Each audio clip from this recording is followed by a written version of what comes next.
Across the highway was an introverted woman in her 20s with red hair, sitting at a bus stop. She wore a tan coat covering her dark sleeve, sweater on bell-bottoms. She had a red purse with a strap that hung over her left shoulder. She was sitting alone under the roof of a bus stop, reading a book. I was below the shades of a pine tree, watching her, my hands in the pockets of my winter jacket. It was nearly midnight when I contemplated what to do. Without hesitation, I walked up to her and greeted her. She turned to me and responded with a hi. "Do you mind if I sit beside you?" I asked. She shook her head. "No, it's all right." I nodded, which was followed by another question. "You here for a bus or a friend?" "Bus," she answered. "Why are you asking?" "I'm just curious."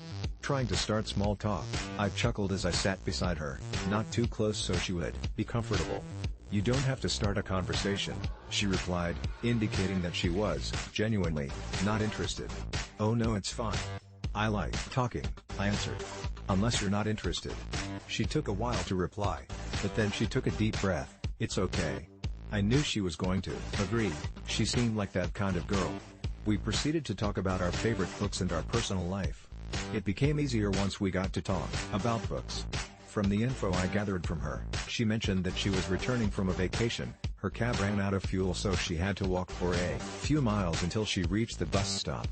She expected to see a sick family member back home once she got on a bus. I simply nodded along as she started to open up. And #X200B, is there something wrong? Her voice interrupted my cloud of thoughts and ideas. I gave her a nervous look. "Oh, no, sorry, I zoned out there for a second." She didn't mind it, although she found it strange at first. Finally, a bus rose from the horizon. Our conversation ended as the bus came nearer. After we entered the bus and sat in our seats, we began talking again. When the bus started to move, I was excited, but I didn't show it. Our conversation turned to the topic of movies, to which we shared our reviews of them. When the bus pulled to her stop, I got out of the bus with her before the bus was completely out of sight. I enjoyed those nights very much.